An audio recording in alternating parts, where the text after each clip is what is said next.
અને હવે વાત કરવી છે નર્સ પર થયેલા હુમલાની અને ત્યારબાદ ફાટી નીકળેલા આક્રોશની। રાજકોટમાં કામ કરતા ઋષિકેશ હોસ્પિટલમાં કામ કરી રહેલા ચોલાબેન પટેલ જેમના પર હુમલો કરવામાં આવ્યો હતો અને ત્યારબાદ આક્રોશ ફાટી નીકળ્યો છે। અમદાવાદમાં પણ તેનો વિરોધ થઈ રહ્યો છે અને કડક કાર્યવાહીની માંગ કરવામાં આવી રહી છે। આ ચોલાબેન પટેલ કે જેઓ રાજકોટની હોસ્પિટલમાં 2-3 મહિના પહેલા જ હજુ તો તેમને ત્યાં ટ્રાન્સફર કરાયા હતા। એ પહેલા અમદાવાદની સિવિલ હોસ્પિટલમાં કામ કરતા હતા અને ચોલાબેન પર એવો હુમલો કરવામાં આવ્યો કે તેમનું મૃત્યુ થયું। પરિણામે અત્યારે આક્રોશ ફાટી નીકળ્યો છે બધા જ નર્સિંગ સ્ટાફમાં અને તેઓ કહી રહ્યા છે કે નર્સની સુરક્ષાને લઈને વારંવાર અમે સવાલ કરીએ છીએ પરંતુ કંઈ થતું નથી। રાજકોટમાં આ નર્સિંગ સ્ટાફ મહિલાની હત્યા કરાય તેના કારણે તમામ નર્સિંગ સ્ટાફમાં અત્યારે આક્રોશ છે, પીડા છે અને તેઓ કડક કાર્યવાહીની માંગ કરી રહ્યા છે। બીજી બાજુ એ હોસ્પિટલના સંચાલક તરફથી કહેવામાં આવી રહ્યું છે કે હોસ્પિટલના પરિસરમાં હત્યા કરવામાં નથી આવી કોઈ છૂટક કામગીરી કરી રહ્યો, છૂટક મજૂરી કરી રહેલો વ્યક્તિ હતો, કોઈ બબાલને લઈને તેમણે તેમની હત્યા કરી હતી।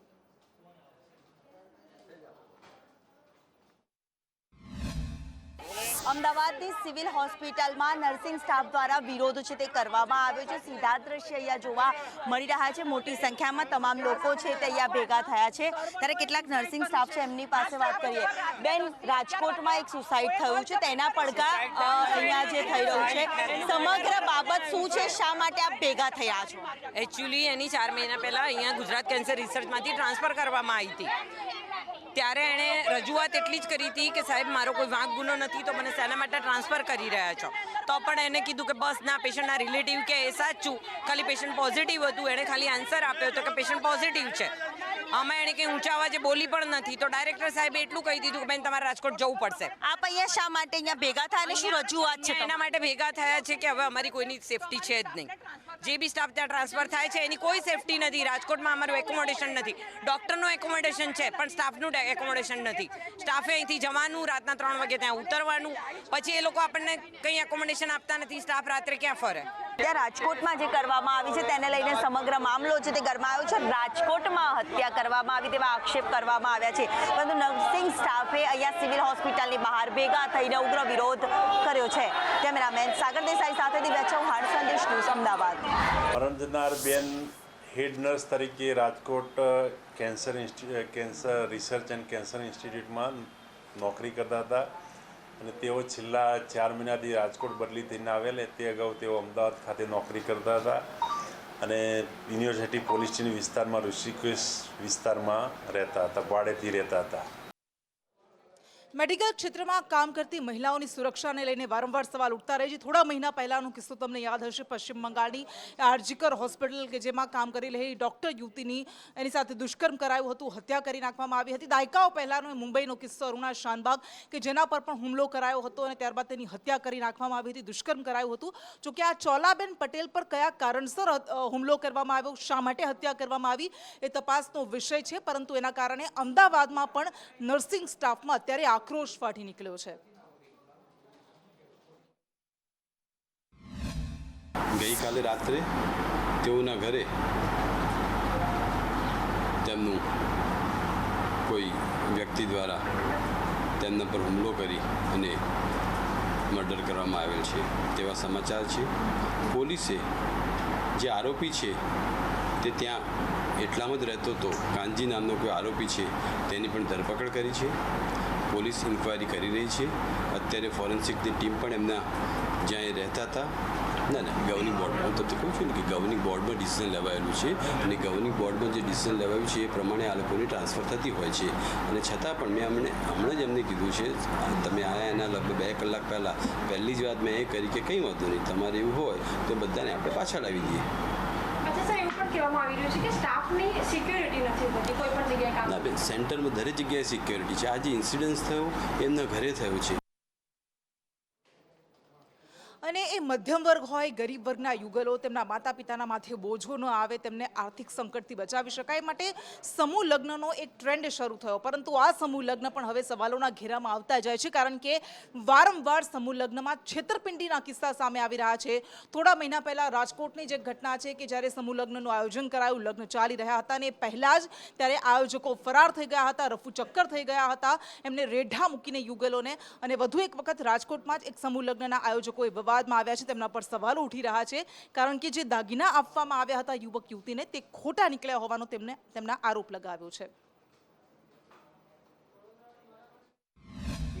હાલ જે સોશિયલ મીડિયામાં જે 555 દીકરીના જે સમૂહ લગ્નને લઈને જે મુદ્દો ચાલે છે એ મુદ્દામાં જે ખોટા દાગીનાને લઈને અત્યારે મેસેજ હતો એમાં વિક્રમભાઈ અત્યારે બાંહેધરી આપે છે કે જે વ્યક્તિને ખોટા કોઈ પણ દાગીના આવી ગયા હોય તો મારી ઓફિસે આવી જજો, એને પરત કરી દેવામાં આવશે. જે આ સમૂહ લગ્નનો વિવાદ ચાલી રહ્યો છે એ સમૂહ લગ્નમાં હું કોઈ આયોજક તરીકે છું નહીં. હું એક દાતાશ્રીઓની ભૂમિકા તરીકે અને કુવાડવા વિસ્તારમાં જો સમૂહ લગ્ન થતા હોય અને કુવાડવા વિસ્તારની આજુબાજુ છોકરીઓના સમૂહ લગ્ન થતા હોય તો એક આ લોકો વિક્રમ સોરાણી અધ્યક્ષ છે શિવાજી સેનાના, એ લોકો બધા આખી એની ટીમ મારી પાસે આવી અને મને કે તમારા મુજબ તમે સાથે રહીને દાતા તરીકે અને તમારા મિત્રો સર્કલ આજુબાજુના કારખાના ઇન્ડસ્ટ્રીયલમાં સાથે રહીને જે કાંઈ યથાશક્તિ મુજબ દાન મળતું હોય તો અમને હેલ્પફુલ થાવ. આ એક સહયોગથી હું એની સાથે રહ્યો છું. આશીર્વાદ દેવા માટે જે કાંઈ દાતા હોય તે દાતાઓ તેમની હાથે જ દીકરીઓને સોના અને ચાંદી અને મેટલ જે કંઈ લઈને આવ્યા હોય તે અર્પણ કરતા હોય છે. તેમાંથી મેં એક પણ વસ્તુ અર્પણ કરેલ નથી અને તે તમામ વસ્તુનો મેં 5 તારીખે લેટર પેડ ઉપર લેખિત કરી અને બાંહેધરી લીધી કે આ 6 વસ્તુ છે તેમાં પંચધાતુનો સિક્કો, ચાંદીની વીંટી, એક મેટલની વીંટી, એક સોનાની ચૂક, એક ચાંદીના વીછ્યા, એમ કરીને ટોટલ 6 વસ્તુ છે. તે વસ્તુ તમામ દાતા તરફથી મળેલી છે અને કંકોત્રીની અંદર તેમની યાદી છે. તો છતાં પણ દાતા આપવામાં કંઈ મિસ્ટેક હોય, માનો કે દાતાએ કંઈ આપેલી વસ્તુમાં ફેરફાર હોય તો હું એમનો 100%નો જવાબદાર છું કે ગમે ત્યારે મારી ઓફિસે આવી અને મને વાત કરે જેથી કરી અને હું દાતાઓને કહી અને એમાં ફેરફાર કરવા આજે તૈયાર છું. એટલે એ બાબત એવી છે કે અમે સમૂહ લગ્નમાં જોડાયેલા હતા. અમારી પાસેથી 21,000 રૂપિયા લેવામાં આવ્યા હતા. હું લખતર ગામથી જાદવ પ્રકાશ કરીને બોલું છું, બરાબર. અને મારી પ્રતિ જે કાંઈ બી થયું છે એ બધું ખોટું આવ્યું છે. એટલે હું પરત પાછું માંગવા માટે અમે અરજી કરી છે પોલીસ સ્ટેશનમાં કે જે કાંઈ બી આ કર્યું એ કાર્ય કરવા માટે અને બધાને વ્યવસ્થિત ન્યાય મળે એ માટે આ બધું કાર્ય કર્યું છે. હવે એ લોકોએ એવી જાણ કરી કે અમે તમને પરત પાછું આપી દઈશું, પણ એ આપ્યા પછી અમે બધું પાછું અરજી બરજી લઈ લઈશું. નકર કાંઈ એવું નહીં થાય તો અમે અમારી રીતે પાછી કાર્યવાહી આગળ કરશું. મારી બેબીના લગ્ન હોવાથી મેં શિવાજી સેનામાં ફોર્મ ભરેલું અને જે એમાં આવ્યું એ ધાતુનું નીકળેલ છે તે બદલ કુવાડવા પોલીસ સ્ટેશનમાં અરજી કરેલ છે. જો અમને અમારું ઘરાણું બદલાઈ આપવામાં આવશે તો અરજી પાછી ખેંચી લેવામાં આવશે. શિવાજી સેના ફાઉન્ડેશન તરફથી સમૂહ લગ્નનું આયોજન હતું. રાજકોટ 555 દીકરીઓના સમૂહ લગ્ન હતા. તેમાં સોના ચાંદી બધું વસ્તુ ખોટું છે તે અને પરિવારને બધાને ન્યાય મળે તેવું વિક્રમભાઈ સોરાણીને વિનંતી કરવી છે કે આ બધા દીકરાને ન્યાય મળે તેવી અમારી માંગ છે. એવા રિક્ષા ચાલકો કે જેમના નિયમોનો ઉલાળ્યો કર્યો તેમના પર હવે એક્શન લેવામાં આવી રહ્યા છે. 1 જાન્યુઆરીથી એવું નક્કી કરવામાં આવ્યું હતું, નિયમ બનાવવામાં આવ્યો હતો કે દરેક રિક્ષા ચાલકે પોતાની રિક્ષામાં મીટર ફરજિયાત લગાવવું પડશે કે જેના કારણે તે લોકોને છેતરી ન શકે. પરંતુ કેટલાક એવા રિક્ષા ચાલકો કે જેમણે આ નિયમનું પાલન ન કર્યું, નિયમોનો ઉલાળ્યો કર્યો, તેમની પાસેથી હવે દંડ વસૂલવામાં આવી રહ્યો છે. 28,112 રિક્ષા ચાલકો સામે પોલીસ દ્વારા કાર્યવાહી કરવામાં આવી. 1,56 લાખનો દંડ વસૂલવામાં આવ્યો. 1 જનવરીથી જે ઓટો રિક્ષામાં જો મીટર નહીં લગાડવામાં કોઈ ઓટો રિક્ષાવાળા જે મળશે તો એના ઉપર પોલીસ ફાઇન કરશે અને બીજા ફાઇન પછી એના પરમિટ ભંગનો એ કેસ કરવામાં પરમિટનો કેન્સલ થશે અને પછી ડિટેન કરવામાં આવશે. એટલે આ ડિસેમ્બર માસ છે અત્યારે હું તમામ ઓટો રિક્ષાવાળાના ડ્રાઈવર અને ઓનર્સને અપીલ કરું છું કે તમે એમાં મીટર લગાડો. અને ગુજરાતના દરેક શહેરમાં દરેક ખૂણે ભૂમાફિયા, ખનન માફિયા બેફામ છે, કારણ કે એમના માથે તંત્રના 4 હાથ છે, આશીર્વાદ છે અને પોતે સ્વીકારી પણ રહ્યા છે. ખેડાના રઢુમાં એક તરફ ગ્રામજનો રોષે ભરાયેલા છે કારણ કે નદીઓમાં મસમોટા ખાડા કરી દીધા છે, લોકો એમાં મોતને ભેટે છે અને બીજી બાજુ ભૂમાફિયા કહી રહ્યો છે કે ભાઈ અધિકારીઓ પણ મારું કંઈ નહીં બગાડી શકે. 15 ફૂટના ખાડા કરી નાખ્યા છે. આજે 50 થી 100 વીઘા સરકારી જમીન ખોદી નાખી છે, સરદાર આવાસ વાળાની જમીન, કે એની તમે તપાસ કરો ઊંડી. કોના દ્વારા ખોદવામાં આવ્યું છે ને આ જે ખોદીને આ જે ખનન છે તે કઈ લઈ જાવ? આ મુકેશ વસાવા દરેક કંપનીની અંદર મોંઘા ભાવની માટી નાખે છે અને પોતાના રોટલા છકે છે. અને આજે જો સ્કોર્પિયો એની રડુ ગામથી 5 કિલોમીટર એણે જાતે તોડી, છતાંય એણે રડુ ગામના ખેડૂતો ઉપર કેસ મૂક્યો. અને કરુણેશ મારી સાથે જોડાઈ ગયા છે. કરુણેશ, આ ભૂમાફિયા, ખનન માફિયા કે જેમણે નદીઓને નદીઓ જેવી રહેવા નથી દીધી, એમાં ખાડા પાડી દીધા છે.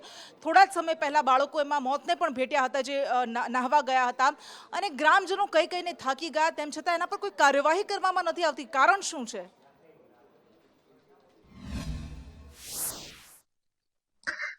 જી કૃષ્ણા, તો આ સમગ્ર ઘટના એક બાદ એક ઉજાગર થઈ રહી છે. ખેડા જિલ્લાની અંદર જે રીતે ખનન માફિયાઓ, ભૂમાફિયાઓ બેફામ બની રહ્યા છે અને તેના અહેવાલ પણ અનેકવાર પ્રસારિત કરવામાં આવે છે. આ ઉપરાંત ખુદ ગ્રામજનો પણ તેનો વિરોધ કરે છે, આ ખનન માફિયાઓ વિરુદ્ધ હલ્લાબોલ કરે છે, છતાં પણ અધિકારીઓની આંખ નથી ઉઘડી રહી.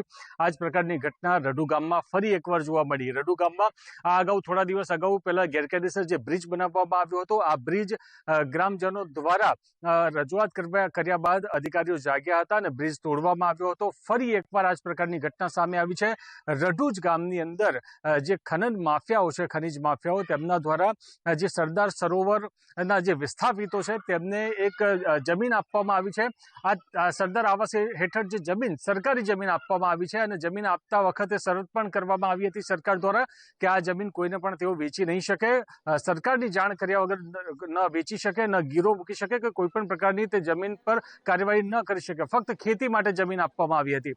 આ 200 વીઘા જમીન, જે 200 વીઘા જમીન છે તે વિસ્થાપિતો પાસેથી આ ખનન માફિયાઓએ લીધી અને પાવર ઓફ અટર્ની કરીને આ જમીન લીધી અને ત્યારબાદ તેની ઉપર બેફામ ખોદકામ કરવામાં આવ્યું. એટલે કે 15, 20 ફૂટ સુધી ખાડા કરી દેવામાં આવ્યા અને ત્યાં સુધી લગભગ 200 વીઘા જમીનના આ ખાડા કરી દેવામાં આવ્યા, પરંતુ અધિકારીઓના પેટનું પાણી હલતું નથી.